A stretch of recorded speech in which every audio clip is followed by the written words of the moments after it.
her dad is like this big grump because, you know, he's not financially doing well and whatnot, and he's kind of just putting it all on her, like, you should have been here and you should have been doing, and it's like, excuse me, I don't know if you know, the world around us, at least, you know, in the town that they're in, it's on fire. So it's not about you, it's about all of us. And you better be glad I made it back here to even be a caretaker to not only her autistic brother, but her, for a lack of a better word, bum father. Hey guys, welcome back to my channel, and if you didn't already know, act like you know, because it's Dadazoe, so let's hop right into the video. Sorry, started speaking so fast that I lost my train of thought. Anyways, today we're doing a new series. This one is called Wolf Pack, and if you don't know what that is, it's essentially a series on wolves. Obviously did start watching this show, and so yeah, this is just another series on recaps. So this is episode 1, but before we hop in, don't forget to like this video and then comment along the way and share it if you really enjoyed it. Without further ado, let's just hop right in. Can we just talk about the opening scene of this freaking episode? So we see a park ranger driving up on just a bunch of woodsy area, forestry area that is on fire. I mean, being scorched, like turned into just naked branches and dust and ash, like horrific. And then it kind of cuts to a school bus where we are introduced to the main character, one of the many main characters. His name is Everett, and we're introduced to him while he's on the phone with his therapist, which kind of gives you a little bit of insight of who his character is. Like, this is a character that is in need of help. They are in need of a certain type of practice in order to get them throughout the day because they are suffering or being affected by, you know, anxiety or depression or whatever, right?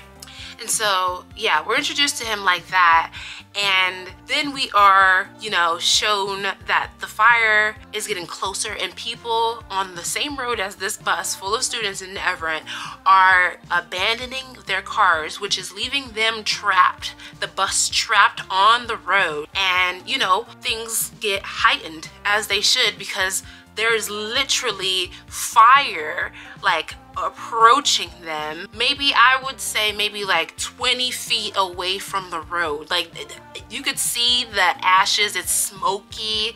And so our main character, one of them, Everett, starts to feel tremors and, you know, anxiety tremors, and a lot of the students start to get riled up, and rightfully so, because you don't know what the heck is gonna happen to you. Like, the place is on fire, people are leaving their cars, like, you know. And so there was one kid on there, I don't remember his name yet. He like walked up to the bus driver and he was like recording her and was just like, oh, if you don't let me off this bus, you know, I'm recording this just so when they find our bodies on the, our unalived bodies on the bus, they'll know who unalived their kids, saying all this to the bus driver. And another main character, Blake, takes his phone and throws it out the window. I thought that was chef's kiss, because I'm just like, bruh, like, this lady's just trying to do her job and you're over here acting like a Karen, or I don't remember what's the equivalent of a Karen for a guy, like a Kevin or something like that, I don't know. And it just really showcased what time zone or what decade we're in, and it's very much giving a modern day, like 2023, 2024, because these kids have like iPhones and whatever. And at first I wasn't sure of what time like period we were in, because when they had introduced Blake to us, she didn't have a phone, and she was just like, oh, can I borrow your phone to call my parent, because, you know, basically trying to be in contact with her like father or whoever, because, you know, they're on this bus and there's a fire approaching them. And so I wasn't sure, but up until that interaction with the kid and the bus driver. And so eventually the kids, you know, they get off the bus, people are running around, and there's this huge stampede, y'all, like crazy stampede of animals coming out the woods on fire, just like trampling over civilians, like the students trampling over people coming out of their cars trying to run away, because it literally looked like something out of The Lion King. And it just looked like that. It was horrific. They had some graphic imagery of like people getting stomped on. Anyways, not to focus too much on that. So as they're running around, Everett and Blake somehow get bit. Like, they are bitten by, obviously, a wolf. But Blake does not realize that she's bitten. She's just on adrenaline. She's trying to get out of there. She's running away. Saved Everett's life. It was giving very much, you know, the scene from Twilight where it's like the very first Twilight movie with like Bella and Edward and Jacob. She's at school and there's a car that's like, she's in the parking lot and there's a car that's like losing control and driving right at her, and Edward just so happens to, you know, get there in time because he's a vampire, and he gets her out of the way. That's essentially what Blake did, except she didn't have any of those abilities. She was just doing idiotic human stuff, because that, I would not recommend you to go and put your life in danger, especially if there's imminent death involved. Like, there's 0 rate of survival. So Everett goes, they basically go their separate ways. They're running away from this fire. Everett makes it to the hospital. Blake makes it back home to her dad, and she finds her dad packing up, you know, their things and whatnot. So she's still not aware that she has like been bitten. Like, her heart rate has calmed down, the adrenaline has calmed, everything has calmed down, and she is just in not self-care, she is in caretaker mode. Like, her dad is like this big grump because, you know, he's not financially doing well and whatnot, and he's kind of just putting it all on her, like, you should have been here and you should have been doing, and it's like, excuse me, I don't know if you know, the world around us, at least, you know, in the town that they're in, it's on fire. So it's not about you, it's about all of us. And you better be glad I made it back here to even be a caretaker to not only her autistic brother, but her, for a lack of a better word, bum father. That's just what it is, right?